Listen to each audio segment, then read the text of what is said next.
ఇండ్ల జాగాలు కోల్పోయి మన జాగాలు మనకు కావాలి, మన జాగాలలో మనకి ఇండ్లు కావాలని 20 ఏళ్ల నుంచి కొట్లాడుతున్నాం.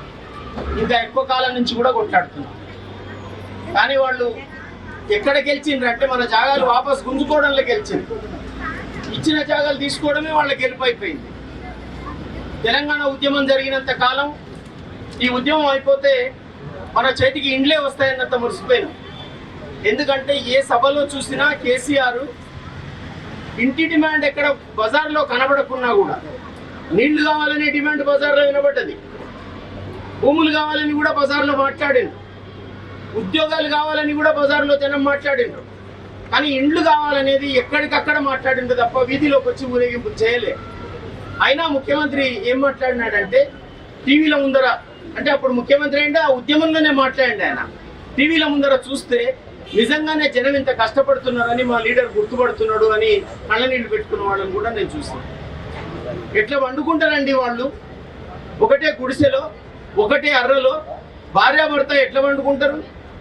వాళ్ళకి పిల్లలు ఉంటారు, పిల్లలకు పెండ్లి అవుతుంది, బిడ్డకు అల్లుడు వస్తాడు, బిడ్డ అల్లుడు మొగుడు పెళ్ళం ఎట్లా వండుకుంటారండి ఒక ఇంట్లో? వాళ్ళ కొడుకు ఉంటాడు, పెళ్ళి అవుతుంది, కోడలు వస్తుంది, వీళ్ళందరూ ఒకటే అర్రలో ఎట్లా వండుకుంటారండి? మనది ఇజ్జతున్న బతికేనా అని మాట్లాడిండు ఆయన. అదే రకరకాల పేర్లు అన్నాడు. మనది ఇజ్జతున్న బతికేనా అన్నాడు ఆయన. అంటే నిజంగానే మనం ఏమనుకున్నాం? అప్పుడు గుర్తొచ్చింది మనకి ఇజ్జత్ లేని బతుకని. ప్రభుత్వాలు ఇన్నేళ్ళు వెళ్తున్నాయి కానీ మన ఇజ్జత్ వైపు చూడలేదు అనేది కూడా అప్పుడు మనకు గుర్తొచ్చింది. ఈయన వస్తే అన్ని చేస్తాడు అనుకున్నాం. ఎన్నికల సమయంలోనే, అంటే ఉద్యమం నడుస్తున్నప్పుడే మన జిల్లాకు వచ్చి ఆయన తిరిగినప్పుడు ఇక్కడ ఆయన గెలిపించినాం.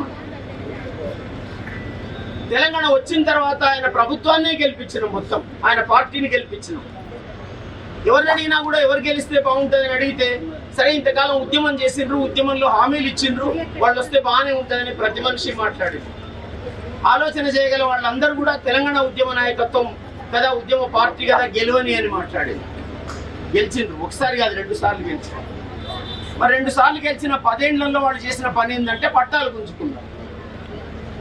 వాళ్ళు చేసిన గొప్ప పని ఏంటంటే పట్టాలు గుంజుకున్నారు. గుంజుకొని డబుల్ బెడ్రూమ్ ఇండ్లు ఇస్తామని చెప్పి వాళ్ళు చేసిన గొప్ప పని ఏంటంటే ఆ డబుల్ బెడ్రూమ్ ఇండ్లను అమ్ముకున్నారు. ఇది బహిరంగ రహస్యం.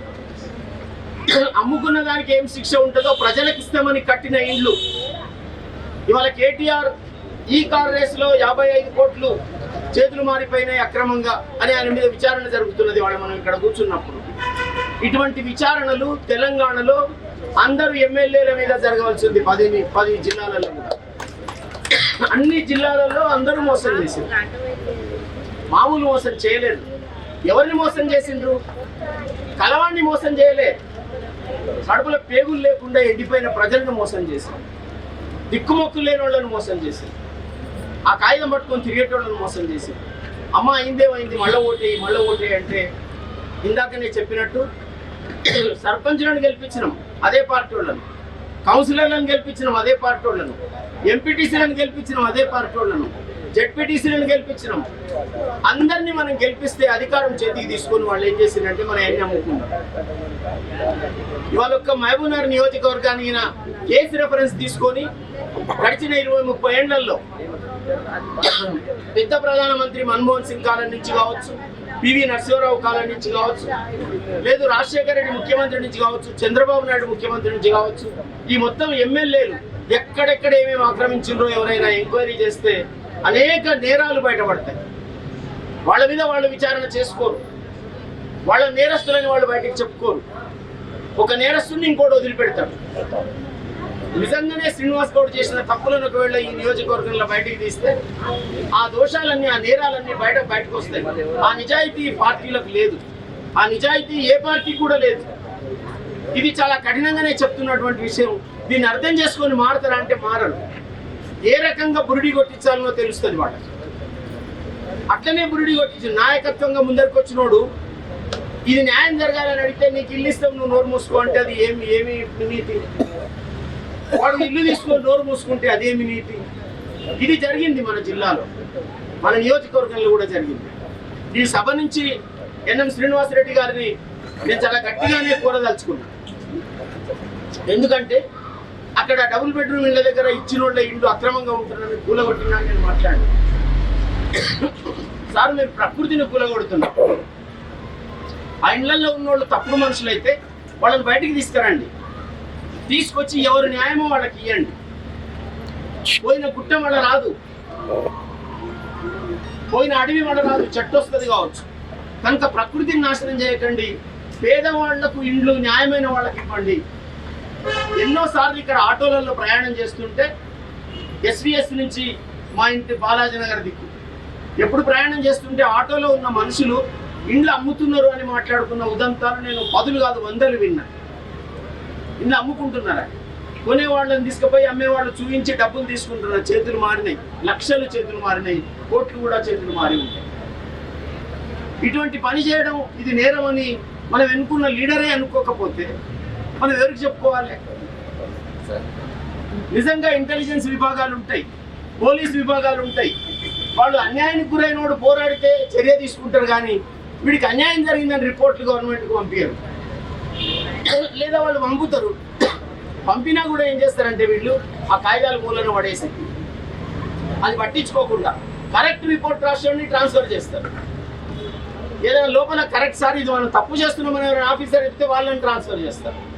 చెప్పినట్టు బానిసలాగా పడి ఉండేటోళ్లను ఇక్కడ పెట్టుకొని పనులు చేయించుకుంటారు. కలెక్టర్లైనా అంతే, తహసీల్దార్లైనా అంతే, ఆర్డీఓలైనా అంతే, ఎవరైనా అంతే. రాజకీయ నాయకుడు చెప్పినట్టు ఇంటే పడి ఉంటారు, లేకపోతే లేదు. అందువల్ల వాళ్ళందరూ కలిసి మనకు మోసం చేశారు. దీంతో ఒక విజయం వచ్చింది మనకు. ఏం విజయం వచ్చిందంటే మనం ఎవరిని ఎన్నుకుంటున్నామో, ఎవరిని లీడర్గా అనుకుంటున్నామో వాళ్ళే నీరగాళ్ళనే నిజం తెలిసింది మనకు. అదొక విజయం సాధించింది. మీరు ఆ విజయం సాధించింది. ఏ గేర్లో మాట్లాడుకున్నా మనం నమ్మినోడే మనకు మోసం చేసిండని మీరు మాట్లాడుకుంటాం. ఇది ఒక విజయం వచ్చింది మనకు. ఇక్కడికి చాలా మంది వచ్చిండ్రు కనుక వీళ్ళందరూ కూడా అండగా ఉంటామన్నారు కనుక మనం తప్పకుండా గెలుస్తామనే నమ్మకం కూడా వచ్చింది. మనం గెలుస్తాం. ఎట్లా గెలుస్తాం? రేపు 20 నాడు ధర్నాతో గెలుస్తామా? ఇంకా దీర్ఘకాలం పోరాడి గెలుస్తామా?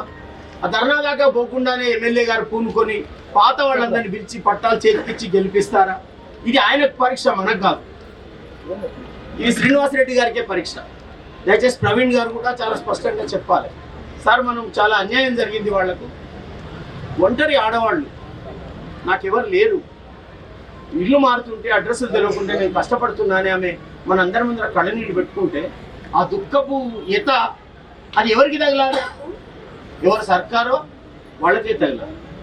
తగలడం అనేది నమ్మకాలతో చెప్పే మాట, కానీ ప్రజలందరూ నమ్ముతారు. ఈ నేరం చేసింది ఎవరు? ఈ పాపం చేసింది ఎవరు? ఈ దుర్మార్గం చేసింది ఎవరు? పైనుంచి దేవుడు వచ్చి చేయలే, పైనుంచి మనం నమ్ముకున్న దేవతలు వచ్చి చేయలే. ఎవరు చేసిండ్రు? లీడర్లు చేసిండ్రు, అధికారులు చేసిండ్రు. వాళ్ళకు శిక్ష పడాలి. కనుక ఇక్కడ మీడియా మిత్రులు కూడా చాలా స్పష్టంగా ఎవరు నేరగాళ్ళో వాళ్ళని శిక్షించండి, ఎవరికి అన్యాయం జరిగిందో వాళ్ళకి న్యాయం చేయండి అనేది చాలా గట్టిగా రాయాలి. ఫోకస్ కావాలి ప్రజలందరికీ. ఈ జిల్లాలో, ఉమ్మడి జిల్లాలో ఉన్న ప్రజలకు తెలియాలి. అయితే కేసీఆర్ ఇదంతా చేసే ముందు ఆయన చేసిన పని ఏంటంటే మొట్టమొదట ఇక్కడ జరిగే వార్త ఈయనే తెలుస్తుంది. జిల్లాలు జడగొట్టిండు. ఒక పెద్ద జిల్లాను, 64 మండలాలు ఉన్న జిల్లాను ఆయన ఏం చేసిండు? 7 జిల్లాలు చేసిండు. అంటే ఈ ఊర్లో ఉండే వార్త ఈ ఊర్లోనే తెలుస్తుంది, బయట ఊరికి తెలియదు, 7 జిల్లాలలో తెలియదు. అట్లా ఎవరిని బాధ వాడితే ఎక్కడి బాధ అక్కడనే ముక్కలు అయిపోయింది అనమాట. అట్లా మన ఐక్యత దెబ్బతీసింది. దాన్ని మార్చే పని వీళ్ళు ఎవరేం చేయడం లేదు. దీన్ని పాలనా సౌలభ్యం అన్నారు. పాలనా సౌలభ్యం అంటే ఏంటంటే అణిచివేసే సౌలభ్యం అని. పాలనా సౌలభ్యం అంటే ఏంటంటే అణిచివేసే సౌలభ్యం, తొక్కిపెట్టే సౌలభ్యం. ఇది వచ్చింది వాళ్ళకి. అధికారులు పెరిగింది, యంత్రాంగం పెరిగింది, పోలీస్ స్టేషన్లు పెరిగినాయి, లాఠీలు పెరిగినాయి, ఇవి పెరిగినాయి, కంట్రోల్ పెరిగింది. కానీ ప్రజలకు ఏమొచ్చింది? ఇల్లు వచ్చిందా? మనం నీళ్ల కొరకు కొట్లాడుతున్నాం, నీళ్ళు వచ్చినాయా? ఏమీ రాలేదు. మహబూబ్ నగర్ జిల్లాలో 14 నియోజకవర్గాలు ఉన్నాయి. మీకు కూడా తెలియాలి. 14 నియోజకవర్గాలలో ఒక్కొక్క నియోజకవర్గంలో ఒక బీభత్సం నడుస్తుంది, ఒక్కొక్క చోట ఒక బీభత్సం నడుస్తుంది. అందరు జనం రోడ్ల మీదకి వస్తున్నారు, వస్తుంటే బెదిరిస్తున్నారు, కంట్రోల్ చేస్తున్నారు. ఇథనాల్ కంపెనీ పెట్టి ఇబ్బందులు పెడుతున్నారు. 3-4 పెడుతున్నారు ఆ కంపెనీలు. నది కాలుష్యం అవుతుంది, గాలి కాలుష్యం అవుతుంది, మన జీవితాలు కాలుష్యం అవుతుంది. అంటే ఒక్కటి చేయడం లేదు, మనొక్కటే సమస్య లేదు. అనేక సమస్యలు ఉన్నాయి. అయితే సమస్యలు ఉన్న అందరూ ఒకటి కావడం లేదు. మనకి భూమి కావాలి, బతికున్నప్పుడు ఉండడానికి, తిరగడానికి, బస్ స్టాండ్ కట్టి అన్నిటికీ భూమి కావాలి. చస్తే బొంద పెట్టడానికి కూడా భూమి కావాలి. భూమితోటే జీవితం ముడిపడి ఉంటుంది, భూమితోటే గౌరవం ముడిపడి ఉంటుంది. కనుక ఇల్లు అనేది మన ఇజ్జత్ కూడా, ఇల్లు అనేది మన ఇజ్జత్ కూడా. మా ఇజ్జతు బజార్ లేకండి. మహబూబ్ నగర్ మూలవాసుల ఇజ్జతు, మహబూబ్ నగర్ నేటివ్ పీపుల్ అంటే మహబూబ్ నగర్ అంటే ఎవరు బిడ్డలో వాళ్ళు. నేను మహబూబ్ నగర్కి వచ్చి తక్కువ ఏళ్ళు అవుతుంది, 45 ఏళ్ళు అవుతుంది, 48 ఏళ్ళు అవుతుంది. కానీ 100 ఏళ్ళ నుంచి మహబూబ్ నగర్ వాళ్ళు ఉన్నారు కదా, వాళ్ళకి కూడా ఇండ్లు లేవు కదా, ఇబ్బంది పడుతున్నారు వాళ్ళు. నేనేమో ఇల్లు కట్టుకొని బాగానే ఉన్నా. మహబూబ్ నగర్ కట్టడానికి వేరే ఊర్ల నుంచి వచ్చి ఇక్కడ కాలనీలు కట్టుకున్న వాళ్ళు ఉన్నారు. వేపూర్గేరి, బండ్లగిరి ఇవన్నీ బయట నుంచి వచ్చి కట్టుకొని మహబూబ్ నగర్ కట్టిండ్రు వాళ్ళు. కనుక మహబూబ్ నగర్ నిర్మాణం చేసిన వాళ్ళు మహబూబ్ నగర్ సమాధి అవుతున్నారు, దోషం అవుతున్నారు, ఇజ్జత్ లేకుండా అవుతున్నారు. ఇవాళ నీళ్లు మురికివాడలకు కావాలి, ఇండ్లు మురికివాడలలో బతుకుతున్న వాళ్ళకి కావాలి, పని అవకాశాలు మురికివాడలో ఉన్న వాళ్ళకి కావాలి. మేము అభివృద్ధి చేస్తున్నామని రోడ్ల మధ్యన ఒక డివైడర్ పెట్టి, మొక్కలు పెట్టి, సెంటర్ లైట్లు పెట్టి, ఆ లైట్ల కాంతి ఆ లైట్ల చెట్ల మీద పడేటట్టు, వాళ్ళ ముఖాల బోర్డుల మీద పడేటట్టు, నగరంలో మొత్తం రాజకీయ నాయకుల బొమ్మలు పెట్టుకొని అవి మెరిసేటట్టు చేస్తే అది అభివృద్ధి కాదు. మనం మహబూబ్ నగర్ అని ఫోటోలు దిగే సైట్ పెడితే అది అభివృద్ధి కాదు. ఇగో ఆ తల్లి ఏడవకుండా ఇంట్లో ఉండగలదు. ఆ అమ్మ 4 ఏళ్ళు నోట్లకు పోయి తన బిడ్డలకు పెట్టుకొని తాను తిని తన ఇంట్లో గౌరవంగా ఉండగలగాలి, ఇజ్జత్ కాపాడుకుని ఉండగలగాలి. అది అభివృద్ధి. కనుక మీరు మహబూబ్ నగర్ అభివృద్ధి చేయాలంటే ఎమ్మెల్యే గారు లేదా రేవంత్ రెడ్డి గారు అన్ని నియోజకవర్గాలలో మీరు 3500 ఇండ్లు ఇస్తామన్నారు.